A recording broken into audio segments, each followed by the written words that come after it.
आज से तकरीबन 75 साल पहले भारत छोटी छोटी कई रियासतों में अखंडित हो चुका था। अंग्रेजों का हिंदुस्तान पर गुलामी का हमला इतना मारक था कि भारत न सिर्फ टुकड़ों में बटा बल्कि संस्कृति और भाईचारे की डोर भी टूट गई।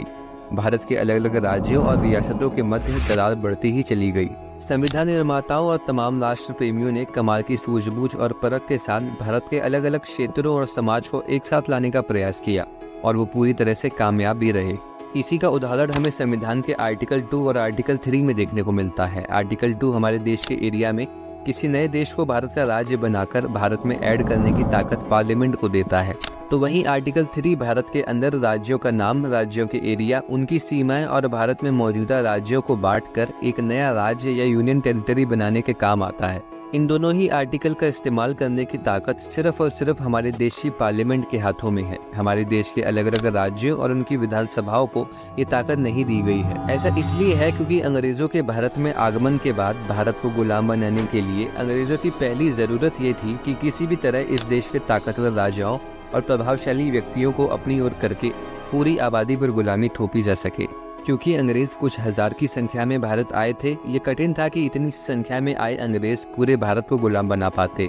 अंग्रेजों के इस कृत्य ने भारत का विभाजन भारत के अंदर ही अंदर करना शुरू कर दिया। सदियों से जो भारत का अनंत अखंड इतिहास था, जो हिंदुस्तान को भाईचारे के एक सूत्र में बांधता था, ये भाईचारा भी धीमे धीमे ओझल होने लगा। इसी का परिणाम था कि आज़ादी के वक्त जब भारत की अलग अलग रियासतों को मिलाकर एक साथ लाने का प्रयास किया जा रहा था, तो कई रियासतें जैसे जूनागढ़, हैदराबाद, जम्मू एंड कश्मीर, ट्रेवनकोर भारत का हिस्सा बनने के लिए तैयार ही नहीं थी। ये रियासतें स्वतंत्रता सेनानियों और संविधान निर्माताओं के लिए एक बाधा बनी हुई थी। हालांकि ये सभी रियासतें आखिर में भारत का हिस्सा बनने को तैयार हुईं, लेकिन इस घटना ने भारत के संविधान निर्माताओं के मन में एक डर छोड़ दिया कि कहीं फिर कोई रियासत या राज्य भविष्य में भारत से अलग होने की बात न करने लगे। ऐसा न हो कि इतनी कठिनाई से मिली आज़ादी के बाद भी भारत एक देश न बन पाए और कई देशों में बंटकर भारत का इतिहास और उसकी पहचान ही समाप्त हो जाए। इसी कारण संविधान निर्माताओं ने आर्टिकल 2 और आर्टिकल 3 के अंदर सभी ताकत पार्लियामेंट को दी है। भारत के अलग अलग राज्यों और उनकी विधानसभाओं के पास आर्टिकल 2 और आर्टिकल 3 को एक्सरसाइज करने की ताकत नहीं है। भारत एक फेडरल सेटअप है। इसके मुताबिक अगर राज्यों की विधानसभाओं को भी आर्टिकल 2 और आर्टिकल 3 के विषय में पार्लियामेंट जितनी ही ताकत दे दी जाती, तो शायद भारत आज कई हिस्सों में बटा होता। कई राज्य इन आर्टिकल का इस्तेमाल करके भारत से अलग हो गए होते और शायद भारत के कुछ हिस्से भारत से अलग होकर एक नए राज्य खालिस्तान में बदल जाते।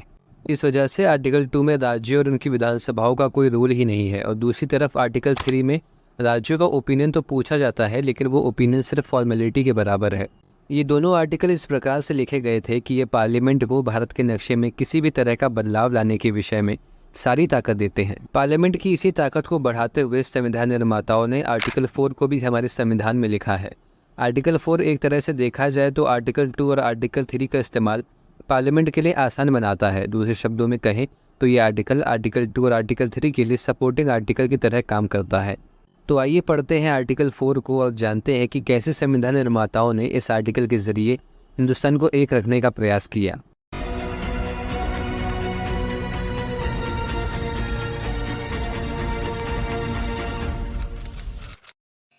आर्टिकल 4 की शुरुआत उसके टाइटल से होती है, जिसमें लिखा है laws made under article 2 and 3 to provide for the amendment of the first and the fourth schedules and supplemental incidental and consequential matters.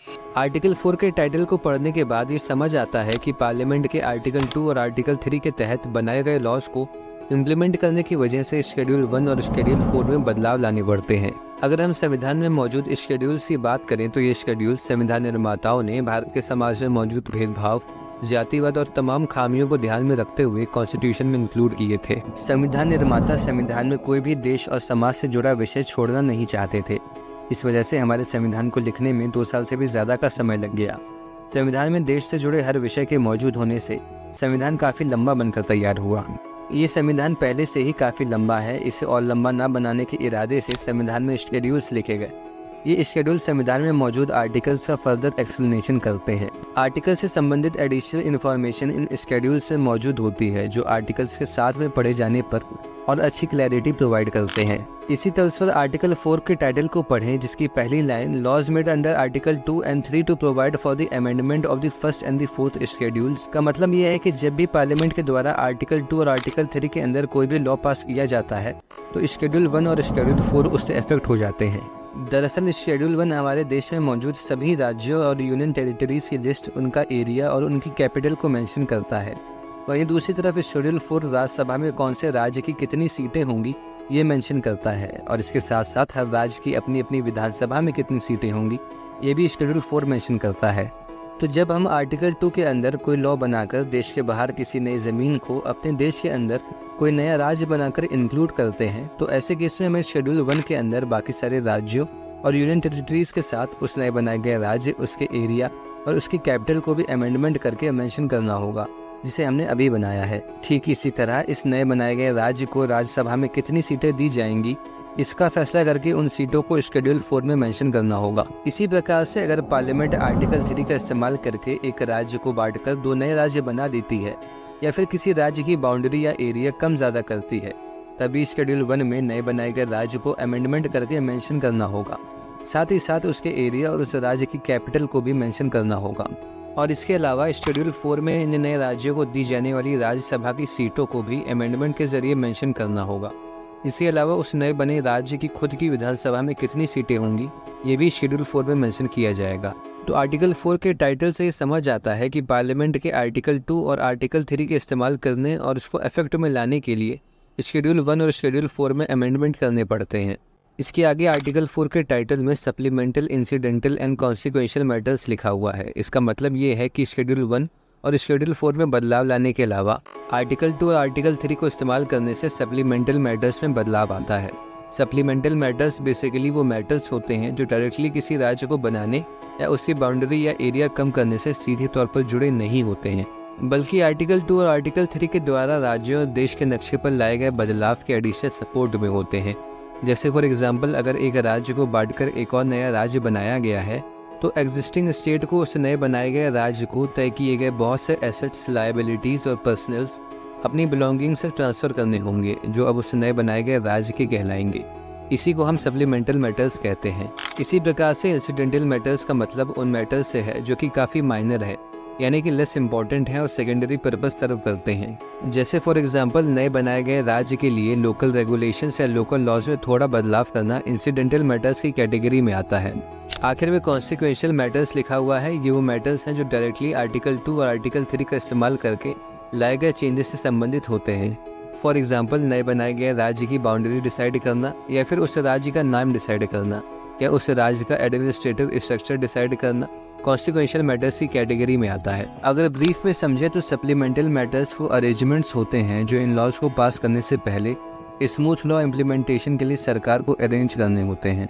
Incidental matters वो चैलेंजेस होते हैं जो लॉ इम्प्लीमेंट करने की वजह से इफेक्ट में आए हैं। इन्हें न्यूट्रलाइज करने के लिए सरकार कुछ लॉज और रेगुलेशंस बना सकती है। इसके अलावा कॉन्सिक्वेंशियल मैटर्स वो इफेक्ट होते हैं जो लॉ को इम्प्लीमेंट करने के बाद दिखाई पड़ते हैं, जिन्हें ओवरकम करने के लिए सरकार लॉज में थोड़ा बदलाव भी कर सकती है। आर्टिकल 4 के टाइटल को डिस्कस करने के बाद इस आर्टिकल के पहले क्लॉज को डिस्कस कर लेते हैं। आर्टिकल 4 का पहला क्लॉज कहता है कि any law referred to in article 2 और article 3 shall contain such provisions for the amendment of the first schedule and the fourth schedule. इसका मतलब है कि जब भी पार्लियामेंट आर्टिकल 2 या आर्टिकल 3 का इस्तेमाल करके कोई भी लॉ पास करेगी तो हो सकता है कि वो लॉ खुद को इफेक्ट में लाने के लिए शेड्यूल 1 में या शेड्यूल 4 में या फिर दोनों शेड्यूल्स में अमेंडमेंट करे। फॉर एग्जाम्पल जब आंध्र प्रदेश को 2 राज्यों में बांटकर तेलंगाना और आंध्र प्रदेश बनाए गए थे तो ऐसा करने के लिए जो Andhra Pradesh reorganisation law article 3 के अंदर पास करवाया गया था, इस लॉ में ये भी मेंशन करा गया था कि ये लॉ शेड्यूल 1 और शेड्यूल 4 का अमेंडमेंट करते हुए शेड्यूल 1 के अंदर नए बने हुए राज्य तेलंगाना को इस शेड्यूल में देश के 27वें राज्य के रूप में ऐड करता है। साथ ही साथ तेलंगाना का एरिया कितना होगा ये भी शेड्यूल 1 में मेंशन करा गया है। इसके अलावा तेलंगाना की कैपिटल हैदराबाद होगी, ये जानकारी भी शेड्यूल 1 में मेंशन करी गई है। आंध्र प्रदेश रीऑर्गेनाइजेशन लॉ को एग्जीक्यूट करने से शेड्यूल 4 में भी बदलाव आया था जो कि इस लॉ में मेंशन भी करा गया था। 2014 से पहले जब आंध्र प्रदेश को बांटा नहीं गया था तब तक आंध्र प्रदेश की राज्यसभा में 18 सीटें थी लेकिन इस लॉ के पास होने के बाद जब आंध्र प्रदेश को दो राज्यों में यानी तेलंगाना और आंध्र प्रदेश में बांटा गया, तब आंध्र प्रदेश की 18 सीटों को भी बांटा गया और तेलंगाना को 18 में से 7 सीटें दे दी गई और आंध्र प्रदेश के खाते में 11 सीटें बची। इसके अलावा तेलंगाना राज्य बनने पर तेलंगाना की विधानसभा भी बनाई गई, जिसके अंदर तेलंगाना की पॉपुलेशन के हिसाब से 119 सीटें होना तय हुआ, जिसे शेड्यूल 4 में मेंशन भी किया गया। तो आंध्र प्रदेश रीऑर्गेनाइजेशन लॉ को फोर्स में लाने से शेड्यूल 4 में तेलंगाना और आंध्र प्रदेश की राज्यसभा की सीट डिस्ट्रीब्यूशन में भी बदलाव आया और तेलंगाना की विधानसभा की 119 सीट्स के डेटा को भी शेड्यूल 4 में ऐड करना पड़ा। इन राज्यसभा की सीटों में आए बदलाव को और तेलंगाना की विधानसभा की 119 सीट्स के बनने पर यानी शेड्यूल 4 में आए इन दोनों अमेंडमेंट्स को आंध्र प्रदेश रीऑर्गेनाइजेशन लॉ में भी मेंशन किया गया था। हालांकि आर्टिकल 2 और आर्टिकल 3 के अंदर पास करे गए लॉज शेड्यूल 1 और शेड्यूल 4 में अगर बदलाव लाते हैं तो ये जरूरी नहीं है कि इन शेड्यूल्स में आने वाले बदलाव को बिल में मेंशन ही करा जाए। आमतौर पर सरकारें क्लैरिटी प्रोवाइड करने के लिए ये मेंशन जरूर करती हैं कि इस बिल को इम्प्लीमेंट करने के लिए शेड्यूल 1 या शेड्यूल 4 या फिर दोनों शेड्यूल्स में अमेंडमेंट लाना पड़ेगा, लेकिन ये सिर्फ एक कॉन्स्टिट्यूशन कन्वेंशन है, ये कॉन्स्टिट्यूशन ऑब्लिगेशन नहीं है। इसका मतलब है कि आर्टिकल 4 सरकार को ऐसा मेंशन करने के लिए बाध्य नहीं करता है। आर्टिकल 4 का पहला क्लॉज तो सिर्फ इतना कह रहा है कि आर्टिकल 2 और आर्टिकल 3 के अंदर पास करे गए लॉज को इम्प्लीमेंट करने के लिए शेड्यूल 1 और शेड्यूल 4 में या फिर दोनों शेड्यूल्स में बदलाव आता है और साथ ही साथ सरकार लॉ को सपोर्ट करने के लिए सप्लीमेंटल, इंसिडेंटल और कॉन्सिक्वेंशियल मैटर्स पर लॉ भी बना सकती है। इसके आगे क्लॉज 1 कहता है as may be necessary to give effect to the provisions of the law and may also contains the supplemental, incidental and consequential provisions including provisions as to representation in parliament, any legislature और legislatures of the state और states affected by such law as parliament में deem necessary. इसको भी हम discuss कर चुके हैं कि आर्टिकल 2 और आर्टिकल 3 के अंदर बनाए गए लॉज एग्जीक्यूट होने के लिए शेड्यूल 1 और शेड्यूल 4 में अमेंडमेंट लाने के अलावा सप्लीमेंटल, इंसिडेंटल और कॉन्सिक्वेंशियल मैटर्स में भी बदलाव लाते हैं। फॉर एग्जांपल, जब आंध्र प्रदेश रीऑर्गेनाइजेशन लॉ पास होने से आंध्र प्रदेश 2 हिस्सों में बंटकर 2 राज्य यानी तेलंगाना और आंध्र प्रदेश बने थे, उस समय इन दोनों प्रदेशों की बेटर फंक्शनिंग के लिए काफ़ी सारे बदलाव आए थे जो सीधे तौर पर इन दोनों राज्यों की रीऑर्गेनाइजेशन से जुड़े तो नहीं थे, मगर इन चेंजेस को करे बिना काम भी नहीं चलता। इन्हीं चेंजेस को हम सप्लीमेंटल मैटर्स कहते हैं। जैसे फॉर एग्जांपल, आंध्र प्रदेश से उसका एक हिस्सा अलग करके एक नया राज्य बनाने पर काफ़ी सारे प्रॉब्लम्स आए थे, फिर चाहे वो इकोनॉमिकल हो, सोशल हो या फिर पॉलिटिकल। इस वजह से आंध्र प्रदेश के 2 टुकड़ों में बंटने से हुए लॉस को ओवरकम करने के लिए 2 महीने के अंतराल में ही आंध्र प्रदेश को स्पेशल कैटेगरी स्टेटस दे दिया गया था। इस चेंज को हम चेंज इन सप्लीमेंटल मैटर्स कह सकते हैं। एक और एग्जांपल देखें तो ऑल इंडिया सर्विसेज में बदलाव करते हुए कैडर लिस्ट में नए बने राज्य तेलंगाना को भी ऐड करा गया था। इसके अलावा इंसिडेंटल मैटर्स वो मैटर्स होते हैं जो कि काफ़ी माइनर और माइन्यूट होते हैं। इस तरह के मैटर्स लॉ को इम्प्लीमेंट करने के दौरान सरकार के सामने चैलेंज बनकर सामने आते हैं। फॉर एग्जाम्पल, तेलंगाना और आंध्र प्रदेश के बनने से लोकल लॉज में बदलाव आना इंसिडेंटल मैटर्स का ही एग्जाम्पल है। जब आंध्र प्रदेश का एक हिस्सा उससे अलग होकर तेलंगाना बना था तो एक राज्य के 2 अलग अलग राज्य बनने पर पंचायती राज सिस्टम में भी बदलाव आया था। म्यूनिसिपैलिटीज के लॉज में वेरिएशन करना पड़ा था, लैंड रेवेन्यू और एक्साइज लॉज में भी चेंजेस लाने पड़े थे। ये सभी लोकल लॉज इस आर्टिकल के संदर्भ में इंसिडेंटल मैटर्स की कैटेगरी में आते हैं। आखिर में कॉन्सिक्वेंशियल मैटर्स लिखा हुआ है। कॉन्सिक्वेंशियल मैटर्स वो मैटर्स होते हैं जो लॉ को इम्प्लीमेंट करने के बाद सरकार के लिए लॉ के इम्प्लीमेंटेशन के कॉन्सिक्वेंसेस के तौर पर सामने आते हैं। अगर इन तीनों सप्लीमेंटल, इंसिडेंटल और कॉन्सिक्वेंशियल मैटर्स को एक आसान एग्जाम्पल से समझें तो इसको हम नए घर में शिफ्ट होने से कंपेयर भी कर सकते हैं। जब हम किसी नए घर में शिफ्ट हो रहे होते हैं तो शिफ्ट होने के लिए सबसे पहले हम अपने सामान की पैकिंग करते हैं, यानी शिफ्ट होने के पहले ही हम इस काम को कर लेते हैं जिससे शिफ्ट होने के बाद कोई दिक्कत ना आए। इसे ही हम सप्लीमेंटल मैटर्स कहते हैं। नए घर में शिफ्ट होने के बाद हम देखते हैं कि यहाँ पर हमें किन सामान की ज़रूरत है और ये हम उसी वक्त डिसाइड करते हैं। इसी को हम इंसिडेंटल मैटर्स कहते हैं। जब नए घर में शिफ्ट होने का सारा काम हो जाता है उसके बाद शिफ्ट होने के आफ्टर इफेक्ट्स कंसीडर करे जाते हैं, जैसे एड्रेस बदलवाना एक्सेट्रा, जो हम शिफ्ट होने के बाद में करते हैं जिससे कि कोई समस्या ना आए, और इसे ही हम कॉन्सिक्वेंशियल मैटर्स कहते हैं। इस चेंज को हम चेंज इन कॉन्सिक्वेंशियल मैटर्स कह सकते हैं। यहाँ पर क्लॉज 1 का हमारा डिस्कशन खत्म होता है। क्लॉज 1 को अगर हम एक एग्जांपल समराइज करें तो मान लीजिए कि बांग्लादेश को आर्टिकल 2 के अंदर एक लॉ बनाकर एक स्टेट के रूप में अपने देश में ईस्ट बंगाल नाम रखकर एडमिट करना है, तो ऐसे केस में ईस्ट बंगाल नाम को हमें शेड्यूल 1 में मेंशन करना होगा। साथ ही साथ उसका एरिया और उसकी कैपिटल भी हमको मेंशन करनी होगी। इसके अलावा इस राज्य को कितनी सीटें राज्यसभा में देनी है ये भी शेड्यूल 4 में अमेंडमेंट करके मेंशन करना होगा। इसके अलावा इस राज्य की खुद की विधानसभा में कितनी सीटें होंगी ये भी अमेंडमेंट के तहत शेड्यूल 4 में मेंशन किया जाएगा। साथ ही साथ पार्लियामेंट के आर्टिकल 2 और आर्टिकल 3 के अंदर कोई लॉ पास करने से सप्लीमेंटल, इंसिडेंटल और कॉन्सिक्वेंशियल मैटर्स में भी कुछ अमेंडमेंट्स करने पड़ते हैं, जो कि आर्टिकल 2 और आर्टिकल 3 के अंदर पास करे गए लॉज में कई बार मेंशन्ड भी होते हैं। लेकिन ऐसा हर लॉ में मेंशन करा ही जाए ऐसा कोई कंपलसरी नहीं है, लेकिन ये एक कॉन्स्टिट्यूशनल कन्वेंशन है, इसलिए आमतौर पर सरकारों द्वारा ये मेंशन किया जाता है कि इस लॉ को बनाने से और एग्जीक्यूट करने से शेड्यूल 1, शेड्यूल 4 और सप्लीमेंटल, इंसिडेंटल और कॉन्सिक्वेंशियल मैटर्स में अमेंडमेंट लाना पड़ेगा। ये इसलिए किया जाता है जिससे कि सरकार क्लैरिटी प्रोवाइड कर सके। आर्टिकल 4 की क्लॉज 1 को डिस्कस करने के बाद क्लॉज 2 को भी डिस्कस कर लेते हैं, जो कि एक अलग सब्जेक्ट उठाता है। तो इस आर्टिकल का क्लॉज 2 कहता है कि no such law as aforesaid shall be deemed to be an amendment of the constitution for the purpose of article 368। Clause 2 को पढ़ने के बाद ये समझ आता है कि आर्टिकल 2 के अंदर जब एक लॉ बनाकर किसी बाहर की कोई जमीन को भारत की यूनियन के अंदर एक राज्य बनाकर एडमिट किया जाता है, या फिर आर्टिकल 3 के अंदर किसी एग्जिस्टिंग स्टेट या यूनियन टेरिटरी को रीऑर्गेनाइज किया जाता है, तो इन दोनों आर्टिकल का इस्तेमाल करना और इन्हें इम्प्लीमेंट करना और इनकी वजह से शेड्यूल 1, शेड्यूल 4 और इसके अलावा सप्लीमेंटल, इंसिडेंटल और कॉन्सिक्वेंशियल मैटर्स में जो अमेंडमेंट्स करने होते हैं वो कॉन्स्टिट्यूशनल अमेंडमेंट की कैटेगरी में नहीं आते हैं। इसका ये भी मतलब निकलता है कि क्योंकि आर्टिकल 2 और आर्टिकल 3 के अंदर पास करे गए लॉज कॉन्स्टिट्यूशनल अमेंडमेंट की कैटेगरी में नहीं आते हैं और ना ही इन लॉज को इम्प्लीमेंट करने के लिए शेड्यूल 1, शेड्यूल 4 और साथ ही साथ सप्लीमेंटल, इंसिडेंटल और कॉन्सिक्वेंशियल मैटर्स में करे गए अमेंडमेंट्स भी कॉन्स्टिट्यूशनल अमेंडमेंट की कैटेगरी में नहीं आते हैं। इस वजह से इन लॉज को पास करने के लिए स्पेशल मेजॉरिटी की ज़रूरत नहीं होती है, सिर्फ और सिर्फ सिंपल मेजॉरिटी से ही ये लॉज पास करे जा सकते हैं। आसान भाषा में समझे तो बात सिर्फ इतनी है कि आर्टिकल 2 और आर्टिकल 3 के अंदर पास करे गए लॉज और उन लॉज को इम्प्लीमेंट करने के लिए किसी भी तरह के किए गए बदलाव आर्टिकल 368 के अंदर कॉन्स्टिट्यूशनल अमेंडमेंट की कैटेगरी में नहीं आते हैं। आर्टिकल 368 के अंदर कॉन्स्टिट्यूशनल अमेंडमेंट का सिर्फ तभी इस्तेमाल किया जाएगा जब हमारे देश से बाहर की कोई ज़मीन जो आज़ादी के बाद से भारत का हिस्सा कभी नहीं रही उसको भारत की यूनियन में यूनियन टेरिटरी के रूप में ऐड करना हो, तो ऐसे केस में ही आर्टिकल 368 का इस्तेमाल हम करते हैं।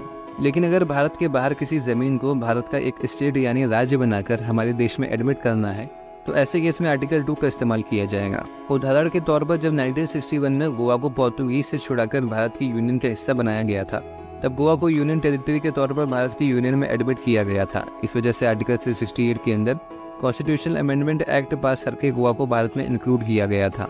भारत देश में अगर किसी बाहर की ज़मीन को हमारे देश में यूनियन टेरिटरी के रूप में ऐड करना है, तो ऐसे केस में आर्टिकल 368 के तहत कॉन्स्टिट्यूशनल अमेंडमेंट एक्ट पास करवाने के अलावा कोई और दूसरा ऑप्शन नहीं है, क्योंकि आर्टिकल 3 तो सिर्फ कोई राज्य जो भारत में पहले से मौजूद है उसके एक एरिया को अलग करके यूनियन टेरिटरी बनाने के काम आता है, या फिर दो यूनियन टेरिटरी को मिलाकर एक नई यूनियन टेरिटरी बनाने में आर्टिकल 3 का इस्तेमाल किया जाता है। इस वजह से अगर देश के बाहर किसी ज़मीन को यूनियन टेरिटरी के रूप में भारत का हिस्सा बनाना है, तो इसके लिए आर्टिकल 368 के अंदर कॉन्स्टिट्यूशनल अमेंडमेंट एक्ट पास करने के अलावा दूसरा कोई ऑप्शन नहीं है। लेकिन इसके अलावा आर्टिकल 368 का इस्तेमाल एक जगह और किया जाता है। मान लीजिए कि अगर भारत किसी देश को अपनी कोई ज़मीन या राज्य या फिर यूनियन टेरिटरी सीड करना चाहे, यानी दूसरे देश को अपने देश की कोई ज़मीन देना चाहे, तो ऐसे केस में सिर्फ आर्टिकल 368 के अंदर कॉन्स्टिट्यूशनल अमेंडमेंट बिल पास करके ही ऐसा किया जा सकता है।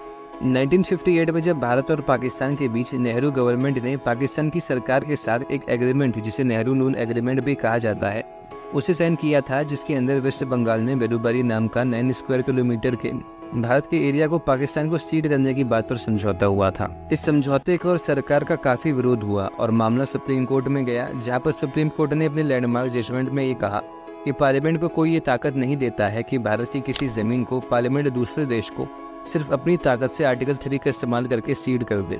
दरअसल ये डिबेट आर्टिकल 3 की क्लॉज सी पर टिकी हुई थी, जो कहता है diminish the area of the state. इसको कई लोगों ने ऐसा इंटरप्रेट किया था कि पार्लियामेंट अपने देश की कोई ज़मीन अपने देश के हिस्से से कम करके दूसरे देश को आर्टिकल 3 के क्लॉज सी के तहत सीड कर सकती है। लेकिन सुप्रीम कोर्ट ने आर्टिकल 3 के क्लॉज सी का इंटरप्रिटेशन देते हुए ये क्लियर कर दिया कि अपने देश का हिस्सा दूसरे देश को देने के लिए न आर्टिकल 2 काम आएगा, ना ही आर्टिकल 3 और ना ही कोई गवर्नमेंट एग्जीक्यूटिव ऑर्डर। ये सिर्फ आर्टिकल 368 के अंदर कॉन्स्टिट्यूशनल अमेंडमेंट बिल पास करवाकर ही संभव है। लेकिन मान लीजिए कि हमारे देश की चाइना के साथ अक्साई चीन के मुद्दे पर डिस्प्यूट हो जाती है। चाइना कहता है कि अक्साई चीन हमारे देश का हिस्सा है और इंडिया कहता है कि अक्साई चीन हमारा है। ऐसे में ये matter international court of justice या फिर किसी और इंटरनेशनल ट्राइब्यूनल में जाता है और वहाँ पर फैसला भारत के पक्ष में न आकर चाइना के फेवर में आता है और वहाँ पर यह डिसाइड होता है कि अक्साई चीन चाइना का हिस्सा है। तो ऐसे केस में हमें चाइना को अक्साई सीड करने यानी अक्साई देने के लिए कॉन्स्टिट्यूशनल अमेंडमेंट एक्ट पास करने की जरूरत नहीं है। बैरोबारी यूनियन केस में सुप्रीम कोर्ट ने ये साफ कर दिया कि अगर कोई ऐसा मामला इंटरनेशनल ट्राइब्यूनल में जाता है तो इंटरनेशनल ट्राइब्यूनल का ही जजमेंट इसमें सुप्रीम होगा और फिर ऐसे में भारत की केंद्र सरकार सिर्फ एक एग्जीक्यूटिव ऑर्डर निकालकर अक्साई चाइना को दे सकती है। इसके लिए कॉन्स्टिट्यूशन अमेंडमेंट एक्ट पास करने की जरूरत नहीं है। यहाँ पर हमारा आर्टिकल 4 क्लॉज 2 का डिस्कशन खत्म होता है। इसको ब्रीफ में अगर समराइज करें तो ये क्लॉज सिर्फ इतना कहता है कि आर्टिकल 2 और आर्टिकल 3 के अंदर पास किया गया कोई भी लॉ या फिर ऐसे लॉज के पास होने से आए कोई भी चेंजेस आर्टिकल 68 के अंदर कॉन्स्टिट्यूशनल अमेंडमेंट की कैटेगरी में नहीं आते हैं। इस वजह से पार्लियामेंट को ये लॉज स्पेशल मेजोरिटी से पास करने की जरूरत भी नहीं है। पार्लियामेंट सिंपल मेजोरिटी से भी ये बिल पास करवा सकती है। इस वीडियो में हमने जाना आर्टिकल 4 के बारे में। अगले वीडियो में मिलते हैं अलग टॉपिक के साथ। I hope this video might have helped you. Thanks for watching this video.